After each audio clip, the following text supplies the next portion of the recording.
paciente, ele enriquece muito a saúde do paciente. Porque muitas vezes o profissional que está atendendo aquela criança vai receber uma demanda que não é dele. Então, eu dei esse exemplo de uma criança maior, mas eu já atendi crianças que as mães relatavam que a criança não estava evoluindo na introdução alimentar. E quando encaminhou, né, quando eu encaminhei para o otorrino, a criança estava com um quadro de inflamação, de infecção, né, nas vias respiratórias, ela não vai conseguir comer. Estamos aqui para gravar mais uma edição do nosso Cá Entre Nós, hoje com a nossa Nutri Materno-Infantil, a Bianca Grande, e a gente vai falar sobre alguns temas que relacionam as nossas especialidades com a nutrição. Bem-vinda, Bianca! Obrigada, é um prazer estar aqui. Eu quero começar te perguntando os impactos que a respiração pode ter na alimentação, principalmente das crianças. Ótima pergunta. A gente não fala muito sobre isso, né? Sobre a respiração e a nutrição, mas é um assunto que tem tudo a ver. Porque a criança que não respira bem, ela não vai ter uma boa introdução alimentar, né? Não vai conseguir se alimentar de forma adequada. Porque a criança precisa respirar pelo nariz para conseguir mastigar, conseguir deglutir. No momento que é um respirador bucal, não vai conseguir.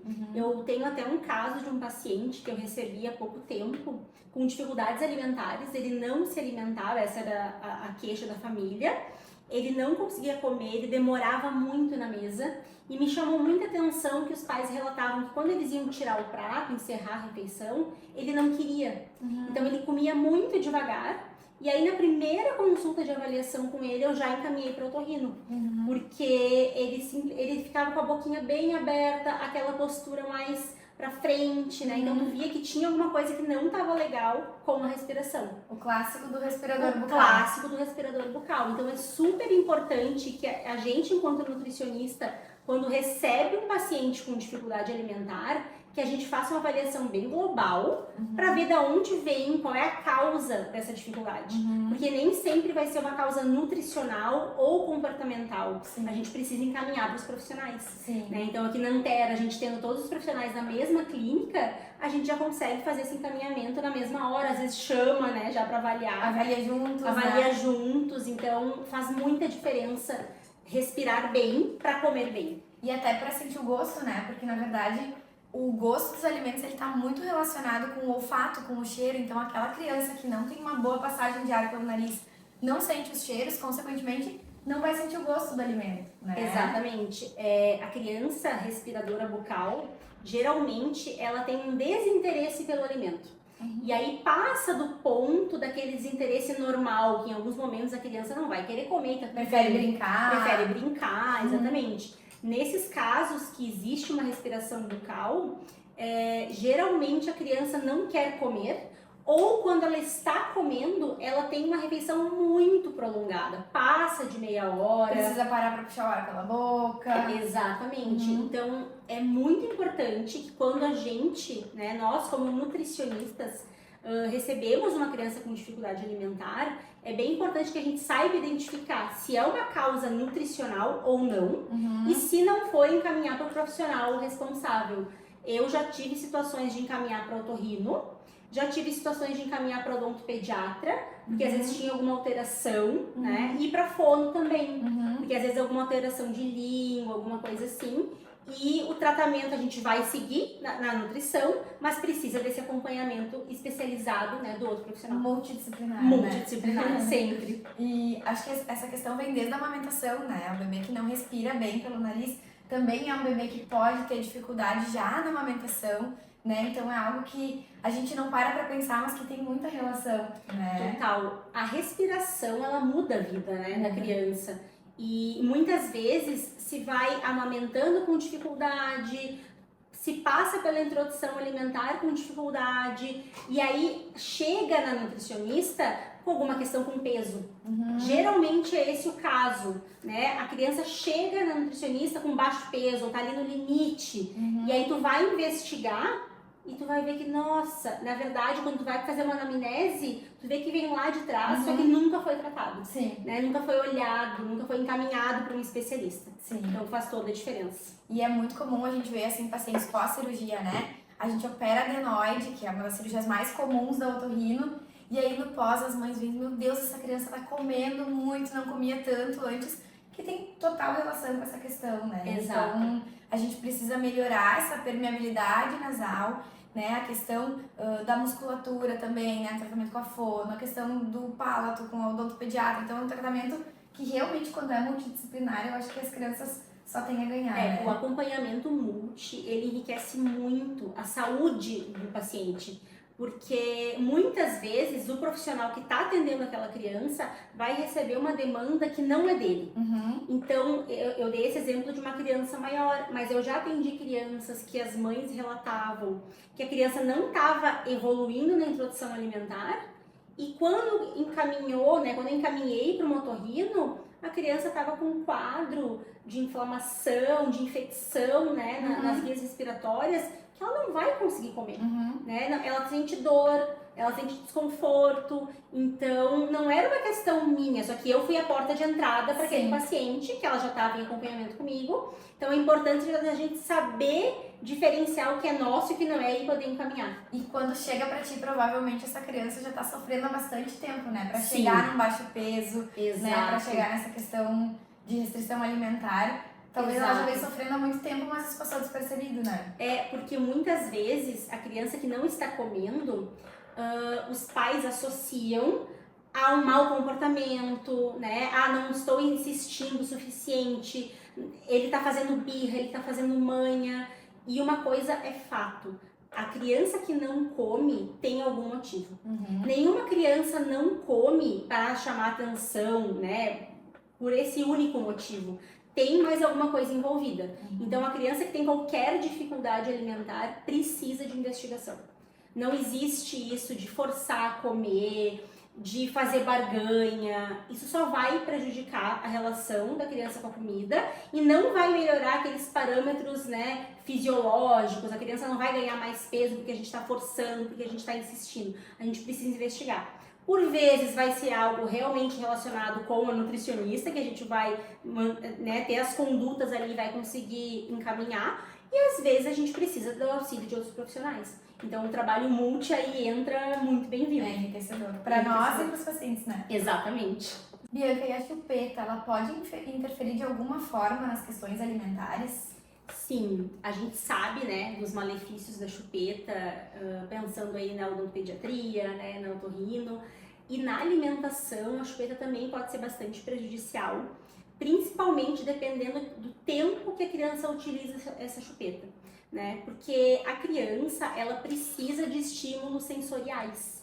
Então, quando a criança fica muito tempo com a chupeta na boca, ela deixa de ter experiências com os alimentos. Porque a gente até brinca, a gente até fala, né? A criança conhece o mundo pela boca. E isso é verdade, né? A criança precisa ter o contato tanto com as mãos, né? E levar esse alimento à boca.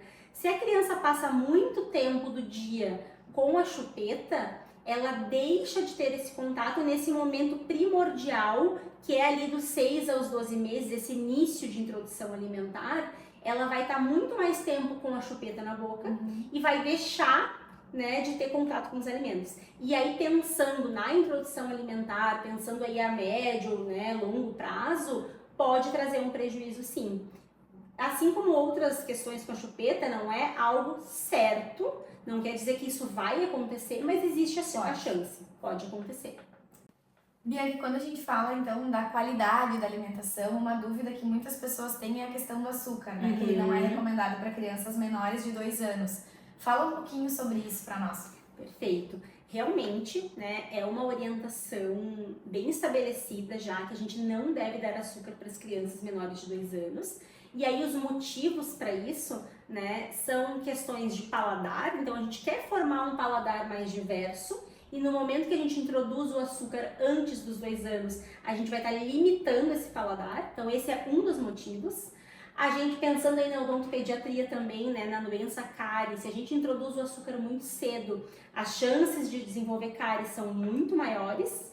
E também pensando nas doenças crônicas. Então já é sabido, já é conhecido que se a gente oferece açúcar antes dos 2 anos, as chances de desenvolver diabetes, obesidade, hipercolesterolemia, enfim, doenças crônicas de maneira geral são bem maiores. E quando a gente fala em açúcar, não é só açúcar de mesa, sacarose, que a gente vai adicionar Botar açúcar no num suquinho, suco, num num chazinho. bolo, num chá, mas sim os produtos que têm adição de açúcar na sua composição. Então, uma bolacha, por exemplo, pode até ser uma bolacha de água e sal, tem açúcar adicionado.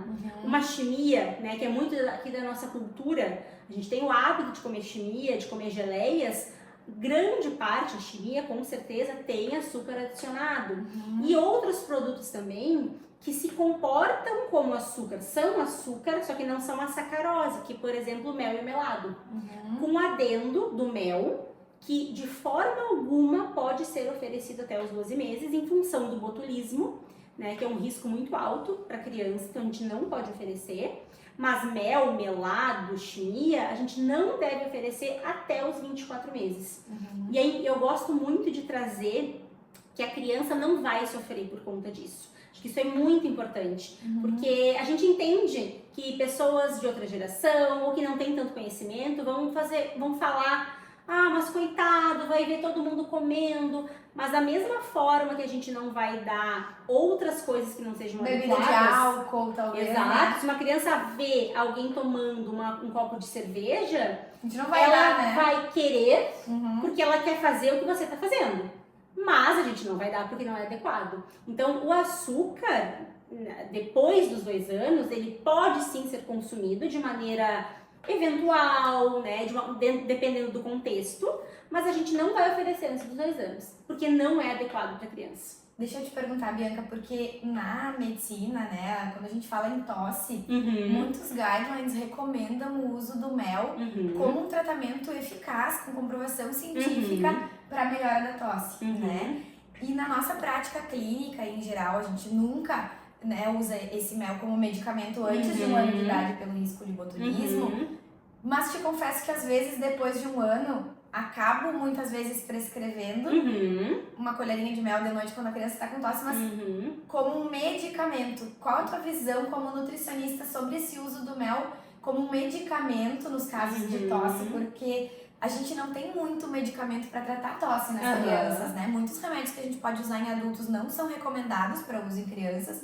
Claro que a gente sabe que o mais efetivo na maioria das tosses vão ser por secreção nasal, então a lavagem nasal vai resolver muitas vezes. Mas tem famílias que acabam não aderindo à lavagem, não conseguem fazer, então das poucas opções que a gente tem, ainda é uma que tem comprovação científica. Então eu quero saber a tua opinião sincera sobre isso, até para reavaliar a minha prática. Adorei a pergunta, adorei, achei o máximo. E sim, eu sou super a favor, né? Claro, não sou uma prescritora, mas sou super a favor desse medicamento, mel como medicamento. E aí é muito importante aqui trazer a diferença de alimento e medicamento. Então, assim, após os 12 meses, que a gente tem a segurança que a gente pode usar o mel para uma criança sem risco de botulismo, a gente usar como medicamento é ok. Porque a criança vai fazer uso daquele mel na dose prescrita pelo médico, nos horários prescritos, por um tempo restrito. Da mesma forma, quando a gente usa alguma medicação que na sua composição tem açúcar. Claro que aquela medicação não vai ser usada por um período longo, então não tem problema, né? Esse mel usado como medicamento não vai prejudicar a saúde da criança. O que a gente tem que ter em mente é que acabou o tratamento, a gente não vai mais oferecer o mel para a criança. Inclusive, além do mel puro, tem também os xaropes caseiros que são prescritos pelo médico, né? Com beterraba, cenoura, cebola, faz um xarope, deixa descansar e depois oferece, né? Isso como medicamento, inclusive tem colegas minhas que tem opinião diferente. Ah, não, mel não pode antes dos 2 anos, né? Mas eu penso assim, se nós temos evidências de que isso funciona, a gente vai estar deixando de dar um outro medicamento que talvez tivesse mais efeitos colaterais. E até mais açúcar, e até mais açúcar, talvez, né? Tem muito açúcar. E às vezes alguns medicamentos que têm mais efeitos colaterais e mais efeitos adversos, para dar esse mel, faz todo sentido. Então, como medicamento, é uma forma de estar inserindo esse mel na vida da criança por um período limitado. E também eu acho que não é algo que a gente deva liberar para as famílias, né? Como Exato. se entope a criança de mel. Prescrição. Né? Isso aí, quando bem orientado. Né? Exatamente. Acho que vale a pena. essa diferença é bem importante, assim, a gente saber diferenciar o que é o tratamento e daquilo que, eu vou dar um melzinho aqui porque acho que tá tossindo. Porque aí começa a inserir muito esse mel na vida da criança. Exatamente. Sim. Outra dúvida que eu tenho, Bianca, que eu acho que é algo que integra muito as nossas áreas, é que antigamente a gente era acostumado a fazer a introdução alimentar das crianças com papinha, tudo bem esmagadinho, e isso mudou muito de uns anos pra cá, e hoje a gente tem, né, a possibilidade de oferecer pedaços, e isso, pra nós que trabalhamos com o desenvolvimento da face e da musculatura da face, isso é maravilhoso, porque a gente sabe que comer alimentos com texturas e fazer a mastigação faz parte do desenvolvimento, né? Então eu quero que tu fale um pouquinho sobre isso, sobre como mudaram as indicações. Hoje em dia a gente não faz só não oferece só a comida esmagadinha para as crianças. Perfeito. Esse é outro assunto que eu adoro, que eu gosto muito de conversar, principalmente na primeira consulta de introdução alimentar, onde a gente fala muito de como oferecer, né, a comida para o bebê. E a forma como a gente alimenta, como a gente oferece a comida para o bebê, ela pode ser muito diversa, né? Eu tenho muito assim como minha prática que a gente possa oferecer de vários formatos, porque existe muito ainda na prática uma briga de métodos, né? Então quando a gente pensa em método, a gente pode dividir em 3 métodos, né? O método tradicional, que é o alimento esmagado, o método BLW, que é o método que dá mais autonomia e oferece em pedaços, né, a comida na sua forma mais natural, e o método participativo, que seria a combinação desses 2 métodos. Não existe nenhum método, e a literatura traz isso, que seja superior. Então a gente não pode dizer que o BLW ou que o tradicional, um é superior ao outro. Eles são bons desde que sejam feitos da forma correta e principalmente que se respeite o bebê. O que eu oriento nas minhas consultas é que se ofereça de uma forma bastante variada. Então, um bebê que começou a introdução alimentar, ele pode receber aquela banana em pedaço, pensando aqui numa fruta, né? Pode receber a banana amassada. É importante que ele tenha contato com as 2 texturas, porque uma coisa que acontece muito assim na minha prática mesmo, dia a dia, é aquela criança que recebeu só pedaços, ela nunca recebeu purê, nunca recebeu amassado, começa a ter uma dificuldade com alimentos pastosos. Eu tenho hoje pacientes que chegaram em mim mais velhos que não aceitam, por exemplo, um purê de batata, porque é muito cremoso, nunca teve contato com aquela textura. E o contrário também é verdadeiro.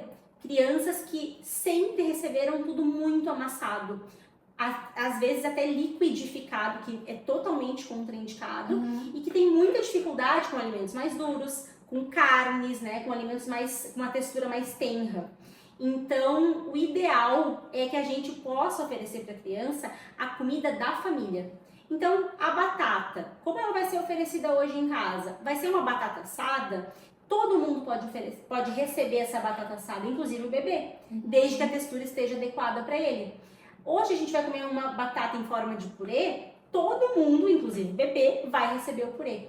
Quanto mais a gente enriquece a introdução alimentar com diferentes texturas, formas, cores, sabores, mais esse bebê aprende, mais ele consegue ter um repertório maior, diferenciado, e isso fica para a vida, né? Porque esse estímulo sensorial que o alimento traz para a criança, ele é assim de uma riqueza, né? A gente fala muito assim que é importante colocar o bebê ali na grama para brincar, na terra, e é a mesma coisa com o alimento. A gente tem que dar autonomia, a gente tem que dar disponibilidade para a criança, né? Então, inclusive, quando a gente dá o alimento mais amassado, às vezes as famílias no início da introdução alimentar, elas têm um pouquinho de medo, né? O pedaço ainda tem aquela coisa assim, será que não vai engasgar? Não vai, tá? Cortando na textura adequada, o tamanho adequado, não vai, não tem maior risco de engasgo, mas é mais importante que a família esteja segura, né? Então eu prefiro que a família comece amassado, porque daqui a pouco não tá tão seguro e que vai evoluindo, do que comece a oferecer um pedaço com uma certa insegurança. Com atenção no Com ar. uma atenção no ar. A criança fica muito enrijecida, ela não consegue se soltar, não consegue ter autonomia.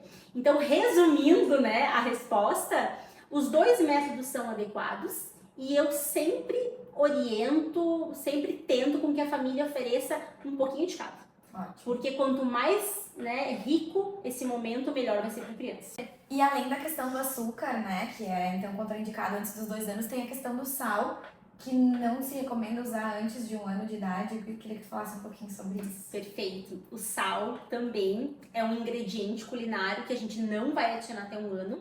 E por quê? Acho que é importante as famílias saberem, eu sempre explico na consulta, o porquê não, né? E o que acontece? Até os 12 meses, a criança tem uma necessidade de sódio muito pequena. E essa necessidade, ela vai ser suprida até os 6 meses só com leite materno ou fórmula, caso a criança use fórmula.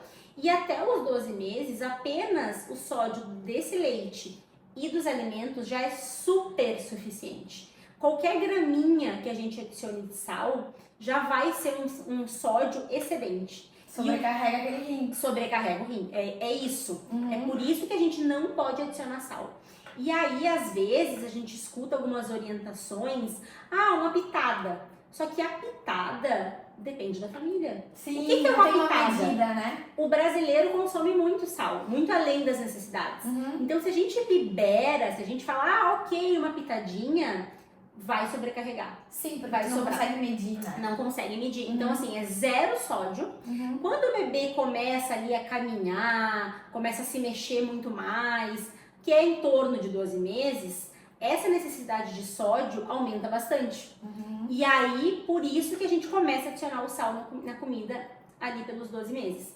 E, claro, adicionar sal dentro de uma alimentação saudável e com moderação. Sim. Porque se a gente for pensar na comida que a gente come na maioria dos restaurantes e muitas vezes na nossa casa, eu falo até que essa introdução alimentar é uma oportunidade da gente repensar a quantidade de sal que a gente usa. Perfeito. Porque muitas famílias usam demais. Perfeito.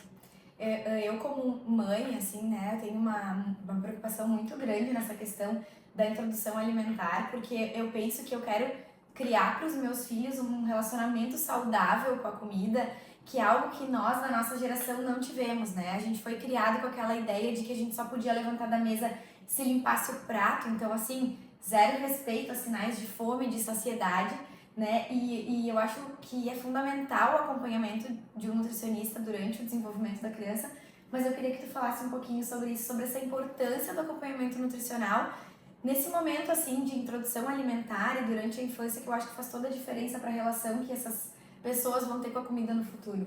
Perfeito, Bruna.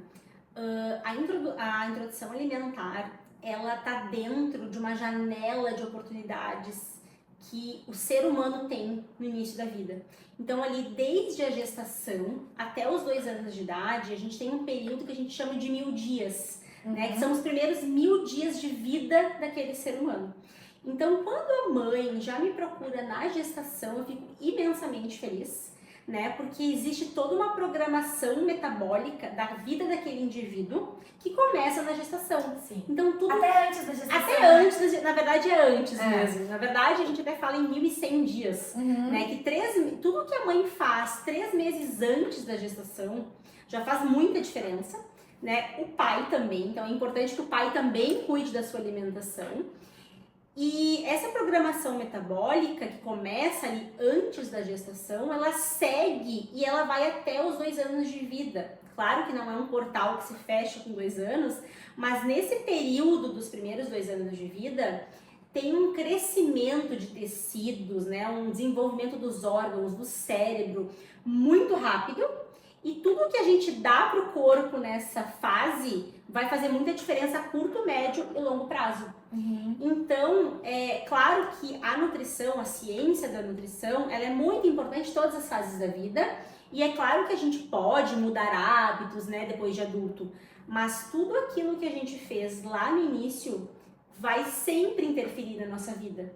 Então, a saúde da microbiota intestinal, ela é muito definida nesses primeiros 2 anos. Né, na gestação, nesses primeiros 2 anos de vida. Então, o acompanhamento nutricional, ele é muito importante pensando nesse ponto, né, de saúde metabólica, de programação metabólica, pensando em prevenção. Mas, e aí não se fala tanto sobre isso, e isso é uma coisa que eu gosto muito de falar nas consultas com as famílias, que é a relação que a criança e depois o adulto vai ter com o alimento. A primeira consulta de introdução alimentar, os pais vêm muito sedentos, né, de conhecimento, querendo saber o que eu vou oferecer, como que eu vou oferecer, quanto que eu vou oferecer. E essas informações, claro que são muito importantes e a gente aborda isso nas consultas, mas eu gosto muito de perder ou ganhar muito tempo falando sobre a relação com a comida. Porque lá no início da vida, lá nos primeiros 6 meses de introdução alimentar, a criança não vai comer para suprir as suas necessidades nutricionais. Ela vai aprender a comer. E tudo que a gente fala com a criança, tudo que a gente mostra na linguagem não verbal, a criança está muito atenta. Então, quando a gente fala perto da criança, isso aqui eu não como porque engorda, isso aqui é uma gordice, isso aqui é um alimento saudável, a gente começa já desde cedo a criar classes de alimentos, a tirar a neutralidade que a comida deve ter. A gente tem que ter uma relação... Associar o alimento com prazer, Exatamente, porque a criança, ela, no momento que ela está comendo lá um morango, aquilo para ela é uma experiência riquíssima, né? Uma experiência sensorial, e a gente tem que deixar isso acontecer. E não levar para aquela criança que ela tem que comer fruta para não engordar, né? Então a gente tem que ter muito cuidado com isso.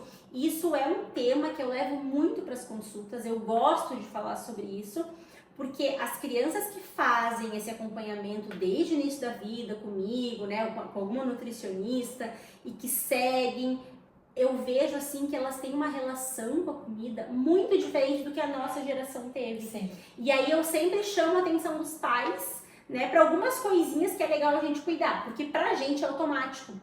Quem que nunca falou, isso aqui é comida de final de semana? E não é isso que a gente quer, né? A gente quer que a criança, quando veja uma fruta, fique feliz. Independente de ser sábado, domingo, ser uma festa de aniversário ou ser um café da manhã normal. E que se numa quarta-feira à noite a família quiser comer uma pizza, tá tudo bem. Porque o importante é o que a gente faz ao longo de toda a semana. Então não faz diferença se a pizza vai ser comida na quarta ou no sábado. E se a gente vai comer uma fruta em casa ou se a gente vai comer uma fruta num piquenique no parque. Ou numa festinha. Ou numa festinha. Então a gente tem que trazer essa neutralidade para a comida. E eu vejo que esse é o maior desafio.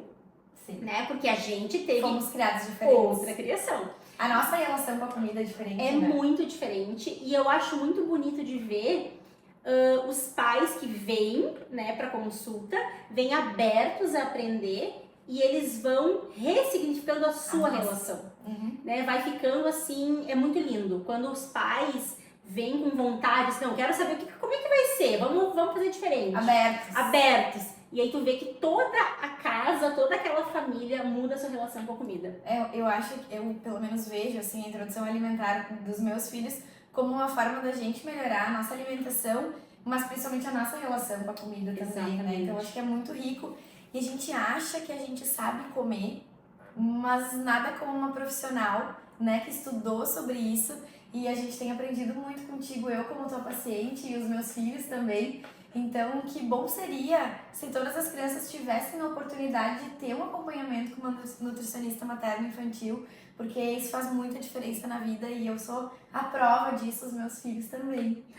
Não, realmente assim, a nutrição...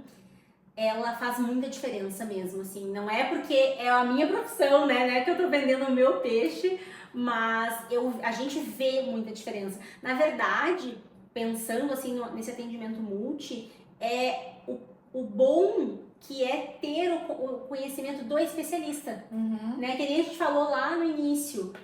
Eu vi ali que aquilo estava diferente, encaminhei para o otorrino. Então, assim, tu ter aquele profissional que vai olhar de uma forma bem global para aquele problema, né, ou para aquela questão, ou de forma preventiva mesmo, mas que vai educar o paciente. Porque eu, quando atendo um paciente, eu não quero que ele fique dependente de mim. Eu quero o contrário. Eu quero educá-lo para que ele seja livre e volte só quando ele precisar. Sim. Né? Que ele tenha realmente, porque comer é algo que a gente faz todos os dias e vai fazer pro resto da vida. Então a gente não pode depender de um profissional para comer. Sim. Né? Então o que a gente quer é educar o paciente, educar as famílias para que elas sigam livres e voltem quando tiver alguma coisa pontual para olhar. Né? E acho que isso é uma prioridade do nosso time todo como equipe, né? Exato. A gente prioriza muito a educação em saúde, a gente quer famílias com conhecimento, que dominem as coisas. E esse é um dos objetivos do nosso Cá Entre Nós também, né? Exato, educar. Né? Exato, que a gente consiga atingir pessoas que talvez não vão ter a oportunidade de sentar na nossa frente como nossos pacientes, né? Mas que através desses vídeos possam aprender alguma coisa com o nosso conhecimento. Exatamente. Então, a nossa ideia é realmente levar conhecimento e estar aqui disponível também quando precisarem para ajudarmos. Isso aí, muito obrigada. Obrigada. Até a próxima, Até pessoal. mais.